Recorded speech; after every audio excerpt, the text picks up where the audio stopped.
Wisdom, true wisdom, doesn't mean having bigger conceptions. It doesn't mean being able to answer every question. It doesn't mean having a lot of quotations about life.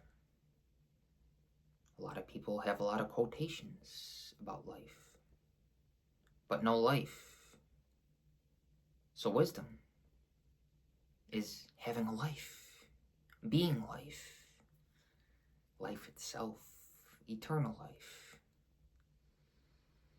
So a lot of people can answer a lot of questions, but they have no life. Wisdom is understanding that it's beautiful to be common, to be simple, to be unknown.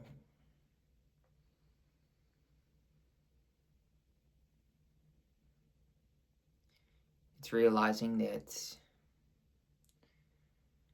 we are here in a current body for a very brief time. The universe has been there billions of years. Even the planets in our solar system. Millions of years. But we may live 70, 80, or 100 years in the context of eternity, in the context of the entirety of the cosmic game. This is but a second, very brief. So wisdom means not taking yourself so seriously. Being able to be happy and content in every situation, untouched by anything.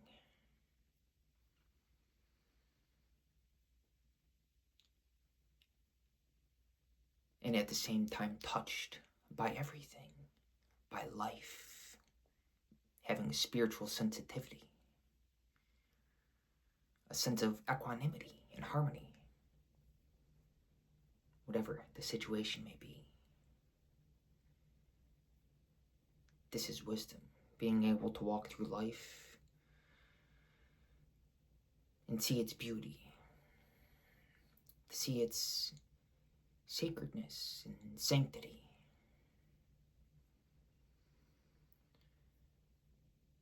Judgment-free.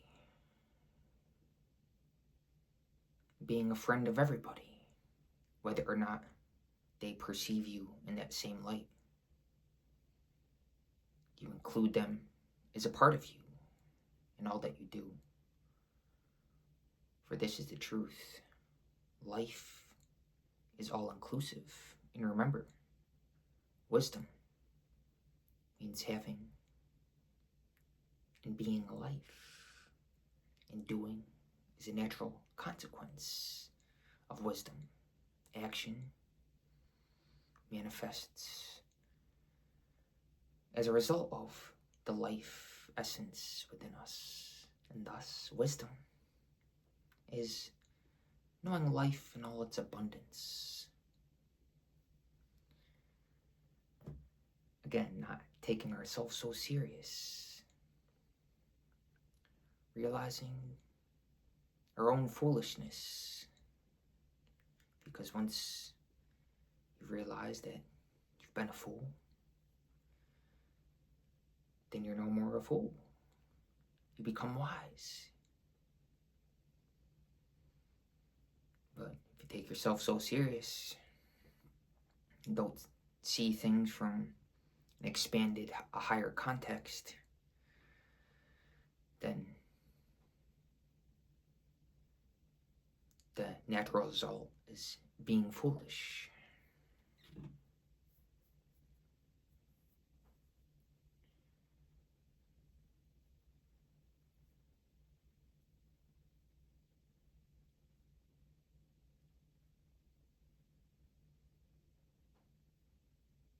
wisdom is knowing when to say something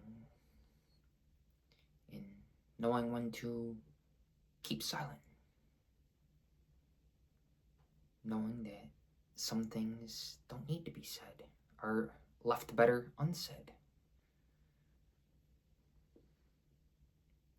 Knowing, perceiving in the moment, in real time now, when it is best to speak life into something or someone and help lead them in a proper direction.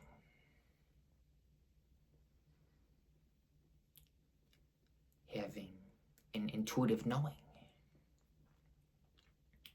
being able to tailor your approach to whatever an individual is going through in their particular unique set of circumstances and their experience of life, being able to guide them through advice that is not of your personal self. It's not imposing something on someone, not just giving unsolicited information, but giving with the intention of sharing, of simply being with someone. And simply being with someone doesn't necessarily mean speaking. However, it may come out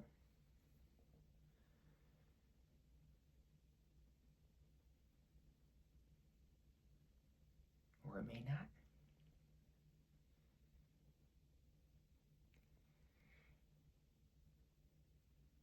It's often a challenge to simply speak without being asked a question, especially when you become very rooted and grounded and established in the bliss and the silence of the presence of eternal existence.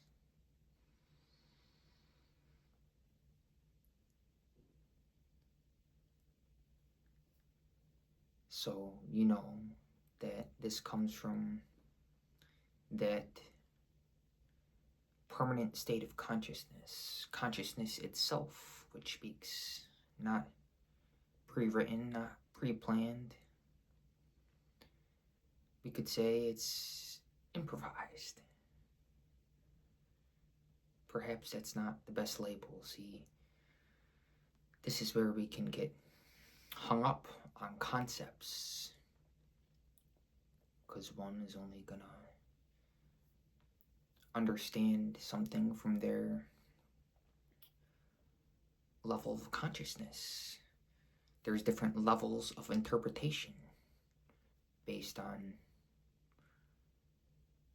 where one's at subjectively. They interpret five-sensory reality based on their inner experience. This is wisdom, realizing that I am consciousness appearing as Alex, or a person, or whatever the label, whatever the role, whatever the function in the world. My identification is consciousness itself, the light of consciousness, that which is unchanging and permanent, gives rise to the impermanent physical body and its activities. And when we properly place our identity as such, actually, the activities manifest through the physical body are exemplary of eternity. Therefore, they're on the transcendental platform. They're on the spiritual platform.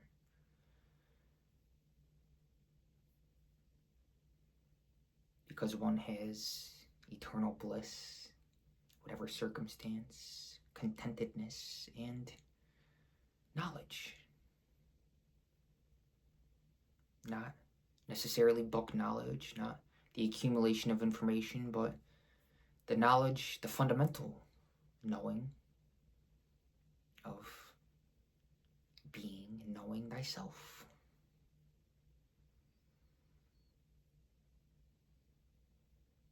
Identifying with context instead of content. Not identifying with forms and labels and titles and positions and a worldly hierarchy, but identifying with context. Because our level of consciousness is basically our level of context.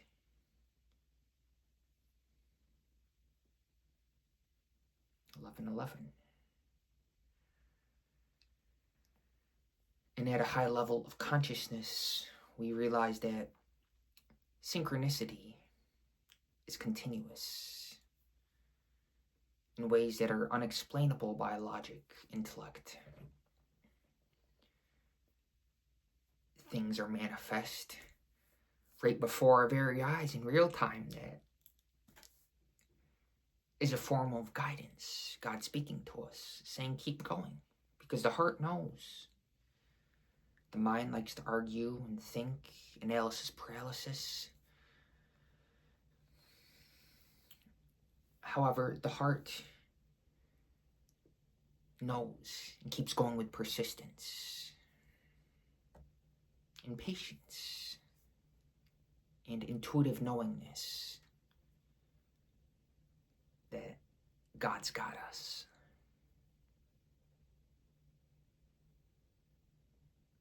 And living with faithfulness and patience, this is wisdom. Why meditation? Why does meditation lead to wisdom? Because it's a form of waiting. Wait on the Lord, and you shall renew in strength. Meditation is eternal. Waiting is eternal. And it leads to patience. It's a form of saying, hey, God, in your time, in thine time, not mine. Your will be done, not mine. It's a form of surrender. It's a form of identifying with the witness, which is eternal, the witness within us. It's getting in tune with our inner conscience, which serves as our moral compass and guides us from within. And when we identify with the witness, which is the only transcendental element in the human experience, and we become established in this simple watchfulness, then we live and operate from a higher plane of existence, a higher level of consciousness. And at the same time, we don't think we're better than anyone, because we see everyone as a manifestation, an expression of the one. God is one. Therefore, there is never any separation. The truth is not in this or that religion. The truth is one. It doesn't divide. It doesn't make you pick between two sides.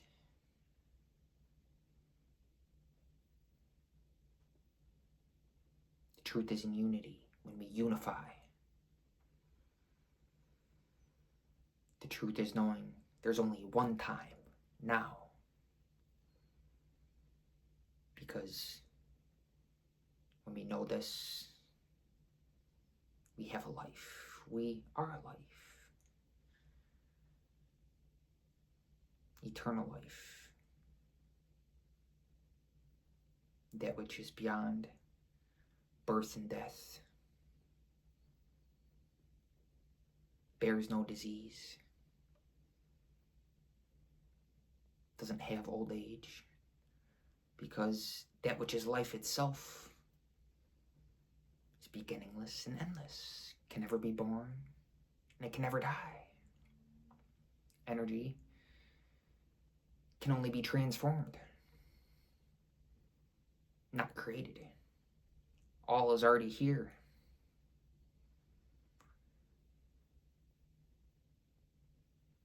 And not only intellectually knowing this, but being this, being the life, essence, realizing this within us in abundance, allowing it to express and manifest through us, identifying with this, having a relationship with Jesus, our heart, being smart, which is knowing and sharing this relationship. Knowing it means living it, being it. And when you be it, the natural consequences you share, you can't but help to. It shares itself with all the world around you.